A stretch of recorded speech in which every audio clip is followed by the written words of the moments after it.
Venice in 1000 AD. Before the palaces, before the canals were paved, stand in Venice's Piazza San Marco today, and you're surrounded by Renaissance grandeur. The Basilica with its Byzantine domes rises before you. The Doge's palace, built in pink and white marble, stretches along the waterfront. Gondolas glide through stone-lined canals beneath arched bridges. 17 million tourists visit each year to photograph this architectural masterpiece. But rewind exactly 1024 years, to the year 1000 AD, and stand in this same spot, and you would find almost nothing you recognize. No marble palace, no grand basilica as we know it today, no stone-paved canals or elegant bridges. Instead, you'd stand on a wooden platform built on pilings driven into mud, surrounded by timber buildings with thatched or wooden shingle roofs. The streets beneath you would be muddy pathways exposed at low tide. The canals would be natural tidal channels separating small islands where fishermen, salt workers, and refugees from the mainland had built a precarious settlement barely above sea level. This is Venice in 1000 AD. Before the palaces, before the Renaissance, before it became the maritime empire and architectural wonder the world knows. This is Venice when it was still becoming the lagoon and the refuge. To understand Venice in 1000 AD, you must first understand why anyone built a city here at all. The Venetian lagoon is a shallow body of water roughly 550 square kilometers separated from the Adriatic Sea by barrier islands called lidi. Within this lagoon are approximately 120 small islands, most of them barely elevated above sea level, surrounded by mudflats that appear and disappear with the tides. This was not a natural location for a great city. The islands offered no stone for building, limited fresh water, no agricultural land, and constant flooding. But they had one critical advantage: they were defensible. When Attila the Hun invaded northern Italy in the 5th century, and when successive waves of Germanic invaders, Ostrogoths, Lombards, swept through the region, refugees from the mainland cities of Aquileia, Padua, and other settlements fled to these islands. The shallow, shifting channels of the lagoon were impossible for cavalry-based armies to navigate. Only those who knew the tides and channels could move safely through the waters. What began as temporary refuge became permanent settlement. By the 7th and 8th centuries, scattered communities on different islands, Torcello, Murano, Burano, Malamaco, and the Rialto Islands that would become central Venice, had organized themselves into a loose confederation. The traditional founding date of the Venetian state is 697 AD, when, according to later Venetian chronicles, the first Doge was elected. However, modern historians treat these early dates and names with skepticism, as the historical evidence is thin and was written centuries later to establish legitimacy. What is certain is that by 1000 AD, Venice had been a functioning political entity for at least 2 centuries, and the Rialto Islands, the cluster of small islands that would become the heart of Venice, had emerged as the center of political and commercial activity. Urban layout islands, not streets. Venice in 1000 AD was fundamentally different in physical layout from the city that exists today. Modern Venice appears as a unified urban space with canals running through it like streets. But in 1000 AD, Venice was a collection of distinct islands separated by water, with only occasional wooden bridges connecting them. The central area, what we now call Venice, consisted of dozens of small islands. The largest concentration was the Rialto group, where the political center developed. Each island was tiny, often just a few acres, and settlement clustered on whatever elevated ground existed. The islands themselves were not naturally solid. They were accumulations of silt and sediment, often reinforced by driving wooden pilings, long stakes of alder, oak, and larch timber deep into the mud until they reached firmer clay layers beneath. These pilings, constantly submerged in the oxygen-poor, salty water, did not rot and could support structures above. On top of the pilings, builders constructed wooden platforms. On these platforms, they built wooden buildings. This was not the stone Venice of later centuries, but a timber city built on timber foundations in the middle of a saltwater lagoon. The streets between buildings were often simple dirt paths that flooded at high tide. Many areas were only accessible by boat. The waterways between islands were not the stone-lined canals we see today, but natural channels, muddy and irregular, that shifted with tides and storms. Wooden bridges connected some islands, but these were simple structures, planks or logs across narrow channels. The famous Rialto Bridge did not exist. The area that would eventually host that bridge was just a cluster of islands with boat crossings. Freshwater was a critical problem. The lagoon water was brackish and undrinkable. Venice relied on rainwater collected in cisterns, wells dug beneath public squares, where rainwater was filtered through sand and gravel before collection in underground reservoirs. These pozzi wells were essential infrastructure, and controlling them was a matter of life and death. Architecture: timber, thatch, and impermanence. The architectural character of Venice in 1000 AD was overwhelmingly wooden and modest, a stark contrast to the stone and marble grandeur of later centuries. Most buildings were single or two-story timber structures. The construction method was timber framing with wattle and daub walls, vertical wooden posts with horizontal branches woven between them, the whole covered with a mixture of clay, mud, straw, and sometimes animal dung that hardened into a crude wall. Roofs were either thatched with reeds from the lagoon or covered with wooden shingles. These materials were readily available, but highly flammable. Fire was a constant danger in this tightly packed timber city, and devastating fires periodically swept through neighborhoods. The few stone structures that existed in 1000 AD were religious buildings. The most important was the Basilica of San Marco, though not the building that stands today. The current St. Mark's Basilica was begun in 1063 to replace an earlier church that had burned in 976 AD during a revolt. In 1000 AD, Venetians were worshipping in a second basilica, a simpler structure built after the fire, likely with Byzantine architectural influences, but nothing approaching the scale and splendor of the later building. The relics of St. Mark, the body of the evangelist, supposedly stolen from Alexandria in 828-829 AD, were housed in this basilica, making it the spiritual center of Venice. But in 1000 AD, it was not yet the architectural masterpiece with golden mosaics and multiple domes that would develop over the following centuries. Other churches existed on various islands. San Giacomo di Rialto, one of Venice's oldest churches, was already established, but these were modest structures, often built of timber with some stone elements, serving small parish communities. The Doge's residence existed, but it was not the Gothic palace of pink and white marble that stands today. In 1000 AD, the Doge likely resided in a fortified compound, a palazzo, but in the original sense of a building with defensive capabilities, probably built primarily of wood with some stone elements. The Grand Doge's palace we know today was constructed in the 14th and 15th centuries. Ordinary houses opened directly onto the water or onto muddy paths. They had minimal furnishings: wooden benches, tables, storage chests, sleeping pallets. Windows were small and covered with wooden shutters, as glass was expensive and rare.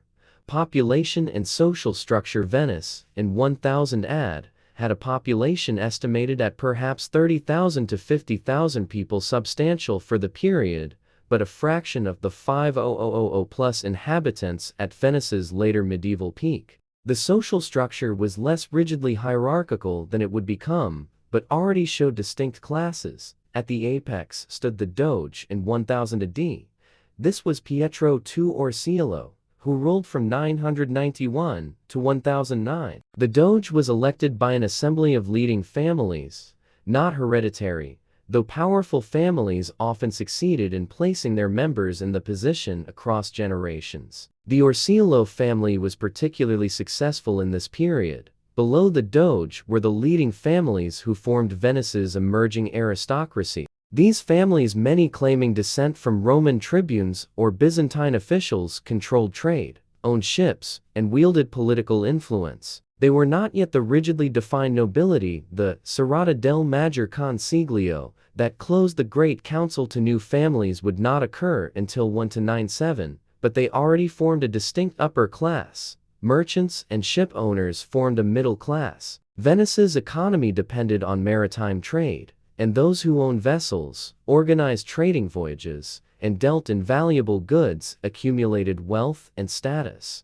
Craftsmen, shipbuilders, sailmakers, rope makers, metalworkers were essential to Venice's maritime economy. These skilled workers lived in modest circumstances but had stable positions in the economic order.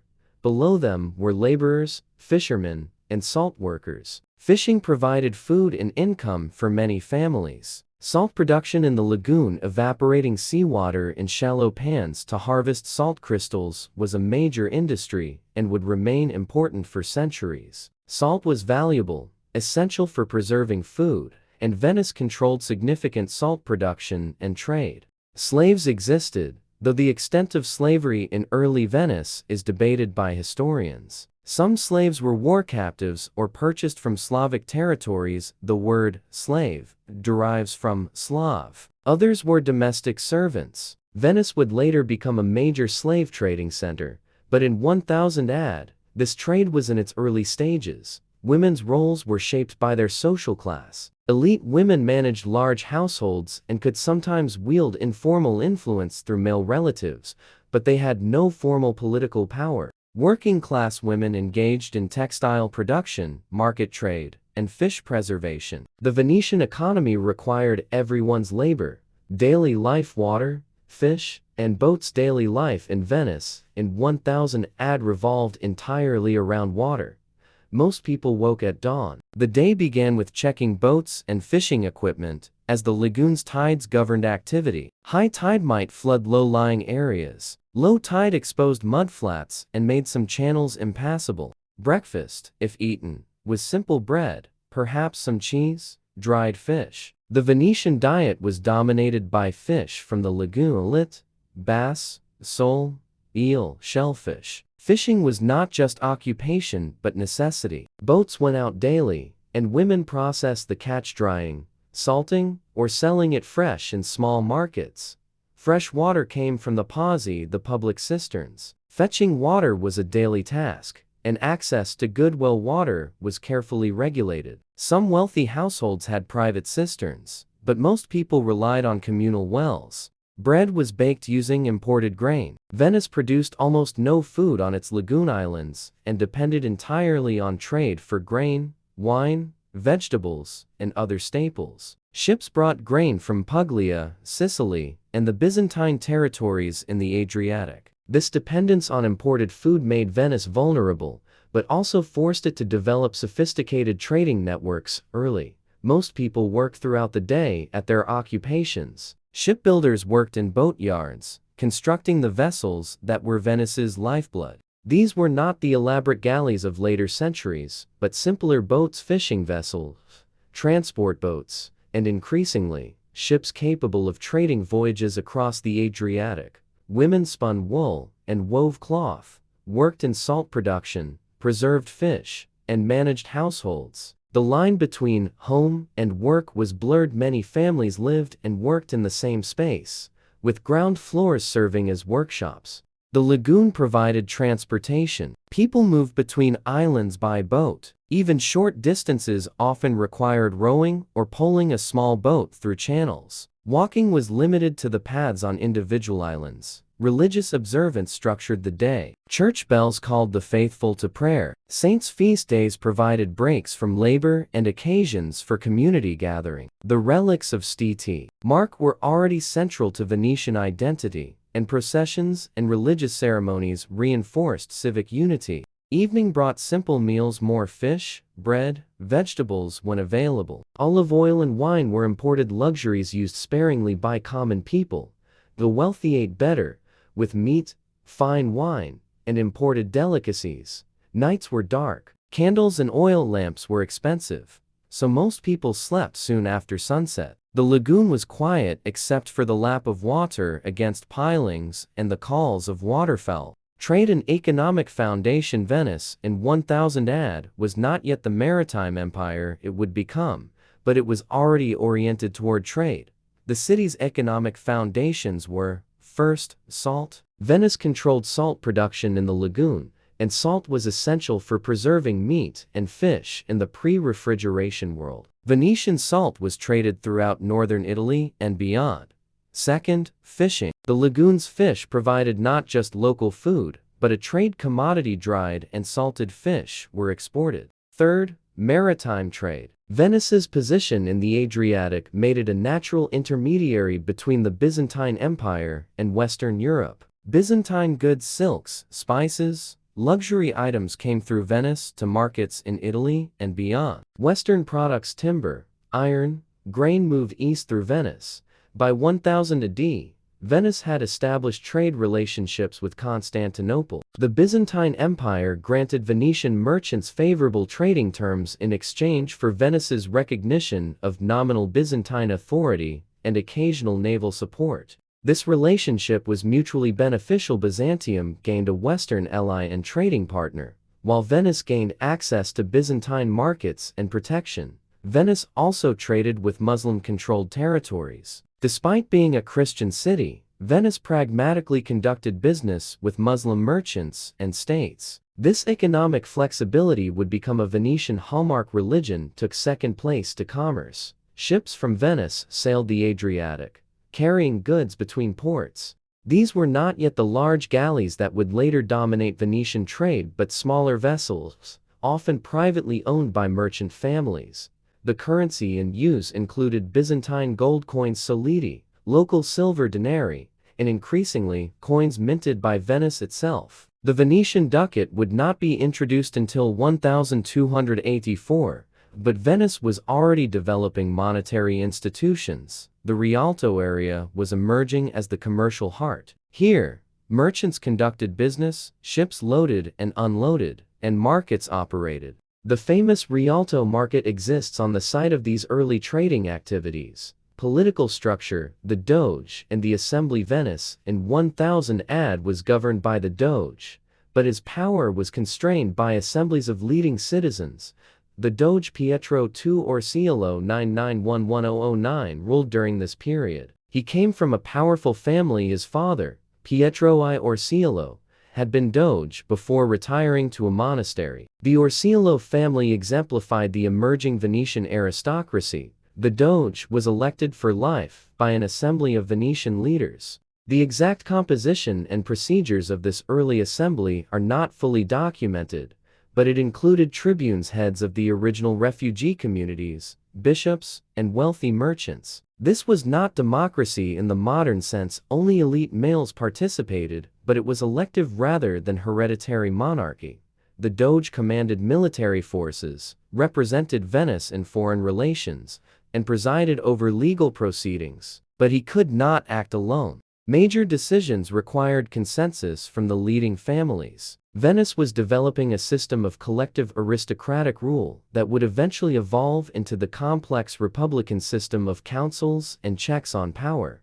Venice's relationship with the Byzantine Empire was complicated. Nominally, Venice acknowledged Byzantine authority. The Doge often sought confirmation or recognition from Constantinople. But in practice, Venice governed itself, made its own commercial decisions, and pursued its own interests. This quasi-independent status within the Byzantine sphere gave Venice flexibility. Venice also maintained relationships with the Holy Roman Empire to the north and the Papal States. The city's position allowed it to play these powers against each other while maintaining independence.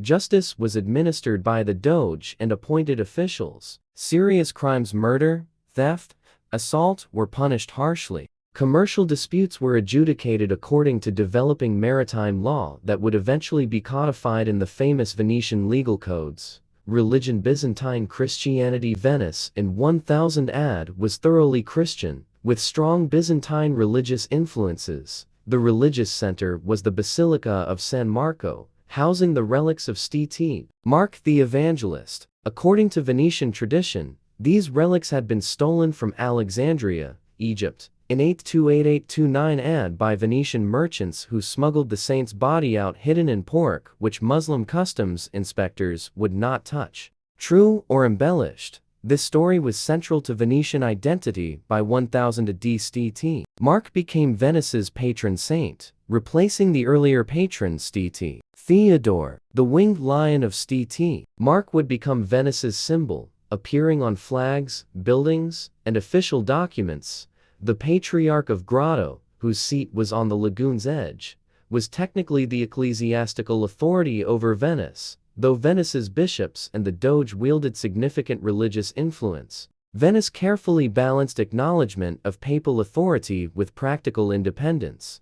Just as it did with Byzantine political authority, churches served individual island communities. Parish churches were small, built of timber with some stone, and served as gathering places for local populations. Religious festivals provided the main breaks from labor and the principal community celebrations. Monasteries existed on some islands, following the rule of St. Benedict. These monasteries provided charity, maintained what limited literacy existed, and served as centers of religious life. The liturgy followed Byzantine-influenced practices more than Roman ones, reflecting Venice's Eastern connections. Services were conducted with elaborate ritual, incense, chanting, and veneration of icons.